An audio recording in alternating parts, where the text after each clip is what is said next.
Hi, this is Chintan Patel and welcome back to the video lecture series of the Fundamentals of Machine Design. In this lecture, we are going to learn the design procedure of the bell crank lever, which is similar to the rocker arm lever, and that's why if you have already attended the previous lecture, then it will be easy for you to understand the design procedure of the bell crank lever. But you need to understand where there is a different while calculating this type of example. So I will mention each and every difference between both the design and point out those different steps which you need to take into consideration, which you need to take into cognizance while calculating the bell crank lever examples. So let's get started with the first slide, and we will see the given data which was asked in your examination in this manner. So a bell crank lever is to be designed to raise the load of a 6 kilonewton at short arm end. As you can see, this is the design of a bell crank lever which is already mentioned in the given data. But why we are saying it as a bell crank lever? Because as you can see, this is a one type of an angular lever, but the angle between the both arm is nothing but the 90 degree. And that's why we are saying it as a bell crank lever. This is the basic thing which you need to understand for the identification of the bell crank lever. Now, as you can see, the load is applied at the short arm. The diagram itself indicates there are two arms which are having the two different lengths, and that's why we can identify that this is the short arm, and that's why the load W is applied over this arm.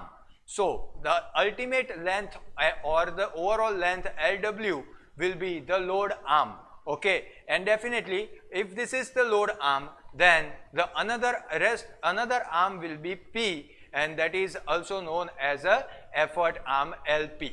Now we will see that whether this type of a design can be calculated using the previous design or not. There will be some modification in the design, and based on that modification we are going to apply that application based example procedure. Okay, so the arm of the arm lengths are 90 mm and 540 mm. So arm lengths are also provided. As we can see, the short arm length is 90 mm and the large arm length is 540 mm. The permissible stresses for the lever and the pin materials in shear and tension are 40 megapascal and 80 megapascal respectively. So the stresses in the materials for both the lever or a pin, for shear it is 40 megapascal and for tension it is 80 megapascal. Now the bearing pressure on the pin is to be limited to 10 megapascal. So the bearing pressure for the pin is also given, from which you are going to calculate the length, diameter and the length of the pin. Assume the lever cross section as 3T into T or T cross 3T, which indicates that your lever is having the rectangular cross section area, and for this rectangle the width is T and the height is 3T. So this is the basic understanding which we have gained through the given data. Now we will enlist the given data like this.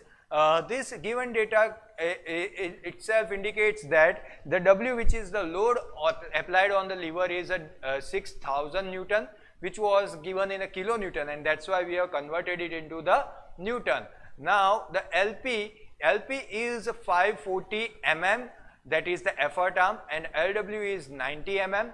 Sigma T is 80 Newton per mm square and tau is 40 Newton per mm square. B, that is the width of the cross section, that is T, and height, that is the H, equals to 3T, and PB is also given as a 10 Newton per mm square. So we will start with the first step, which is the similar from the previous design, and that's why I recommend each and every students to go through the previous design which was explained in the previous lectures, so that you can have the clear understanding with this design procedure. So the first step according to that design was to calculate or to determine the effort P. Effort P can be calculated using this design, this equation, that is P into LP equals to W into LW. as you can see, this equation is having the W and LW which is provided in the given data. LP is also provided in the given data. From this equation, you can directly calculate the answer of the P by making it as a subject. So if you make the P as a subject, then you can directly calculate the rest of the values in the equation or in the calculator, so that you can get the answer. You can get the answer of the P as 1000 Newton. So this is our final answer of the effort which was calculated using the previous first step.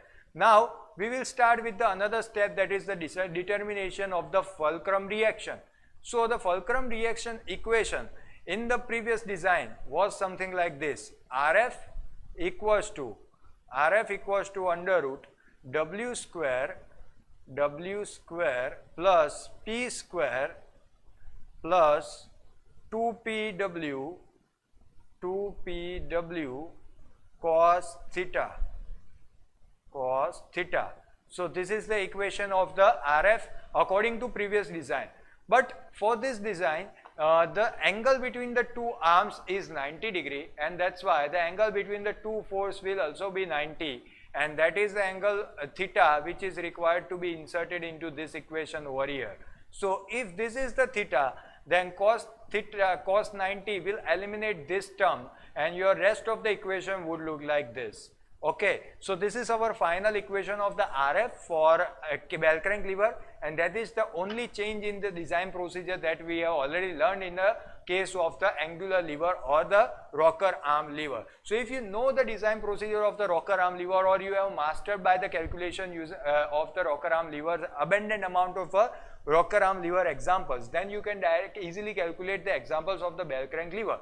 But both the examples of the bell crank lever and the rocker arm lever are equally important in your examination, because both can be asked in an individual way, and if any one example is asked, then you will miss the opportunity to calculate if you are not prepared it properly.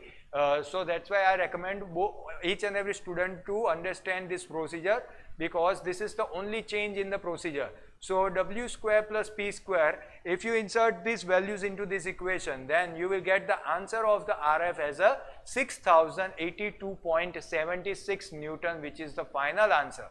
Now this was the step number 2. Now we will escalate to the step number 3, that is the dimensions of the fulcrum pin. The dimensions of the fulcrum pin can be calculated using one assumption, that is nothing but the LB equals to 1.25 times D. Now this is the assumption which we are going to utilize for the calculation of D, and this assumption will be inserted into the equation of the PB. So this is the equation of the PB, that is the bearing pressure, and which was provided in the given data. We have just calculated the value of the RF in the step number 2. Then if you insert those values into this equation, then the only unknown which is required to be calculated will be D. So D value is calculated as a 22.6 mm, and that can be equated to a 23 mm. So this is the final answer of the diameter of the pin. From this answer, you can directly calculate the value of the LB, or the length of the pin or the length of the bush, by this assumption, that is the LB equals to 1.25 times D. Now if you put these values into your calculator, then you will get the answer as a 29 mm. As I have already explained you that whenever we are using an assumption for the calculation of the component dimensions, then it is required to ascertain whether this design is safe in the working condition or not. And in order to do that task, we will have to calculate the tau using this equation.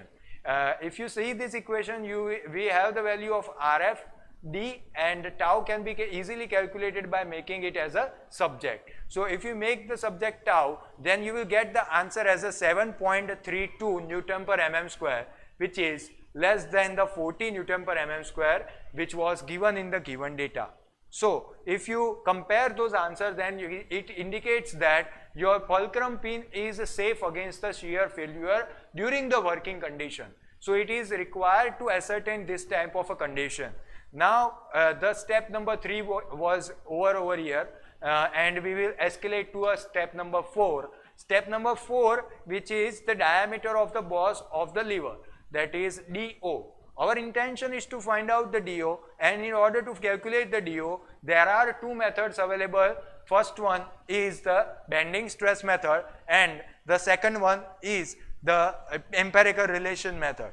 And in order to calculate the DO using the bending method, bending stress method, we have to utilize the inner diameter, that is the DI. So first we will calculate the DI. So the DI can be calculated using the thickness of the bush, that is DI equals to D plus D 2 times into thickness of the bush. So 3 is the thickness of the bush that we assumed that the bush is having the thickness of a 3 mm. So if you calculate the inner diameter, it will comes out as a 29 mm. Now by the calculation of the DI, it is very easy now to calculate the DO using the bending stress method. Now for the bending stress, you will utilize the bending moment. In order to calculate the bending moment, we will have to utilize this equation, that is P into LP. Now P is also known, LP is also known, and M is calculated like this. Now we will apply the bending stress for this equation, this diagram, and we will apply the moment of inertia in that particular diagram like this. Okay, so the bending stress is My by I. I is the moment of inertia of this cross section. As you can see, the cross section of the boss is having the hole over here for the pin and the bush. So our intention is to find out the moment of inertia of this upper hatched region and this lower hatched region, only to calculate the moment of inertia of the boss. So moment of inertia of the boss is calculated for this region using the BD cube by 2, BD cube by 12 equation. Now BD cube by 12 equation is utilized in order to calculate the moment of inertia for the particular boss as shown in this diagram. Now by the simplification, you will get this equation, and if you put the values of those parameters, then you will see there is only one unknown which is to be calculated as a DO, and by the simplification you will get the simple cubic equation like this. Now if you solve this equation using the trial and error method, you will get the answer of the DO as a 44.2, which is nothing but the 45 mm. This is diameter of the boss, or the outer diameter of the boss. So this was the end of the first method. Now we will utilize the simple and the second method for the calculation of the DO, that is DO equals to 2D, and 2D will give you the answer 46 mm. So using both the method, we will consider the larger answer. Larger answer is the 46 mm. So this was the end of our step number 4. Now the only step which is remaining is to calculate the dimensions of the lever cross section. Now in order to calculate the dimension of the lever cross section, we need to utilize the equation of the bending stress. In order to utilize the bending stress equation, first you need to calculate the bending moment. And bending moment for the lever cross section can be calculated using by subtracting the radius from the total distance LP. Okay, so if you subtract DO by 2, that is the radius, from LP, you will get this equation like this, and we will utilize the DO which was calculated in the previous step. Now if you calculate your bending moment, it will comes out to be 5.175 into 10 raised to 5 Newton into mm. So now we will utilize this bending moment in this bending stress equation My by I, where y is nothing but the distance from the extreme fiber to the neutral axis, and this is the extreme fiber and this is the neutral axis, and that's why y is nothing but h by 2. So we will apply the value of I, that is moment of inertia, for the rectangular cross section BH cube by 12. So whenever you simplify this equation, it will look like this, and by putting the values of those parameters, you will see there is only one unknown, that is t, and if you make it as a subject and take the cube root of the t cube, then you will get the answer as a 17 mm. By the calculation of those 17 mm, you can directly calculate the two dimensions of the cross section, its width and height, that was given in the given data, and with the calculation of the dimensions of the cross section, our example ends over here. So this was the whole method of the calculation or the designs of the bell crank lever, where only one step is changing from the previous design, and that's why I recommend you to practice rocker arm lever first in order to master the bell crank lever. The step number 2, the calculation of the reaction at the fulcrum pin, is the only step which is changing in this procedure, and that's why you need to point out that step or keep in your mind for the example point of view or the examination point of view. So we conclude our lecture over here. We will see another type of a lever in the upcoming lecture. Thank you.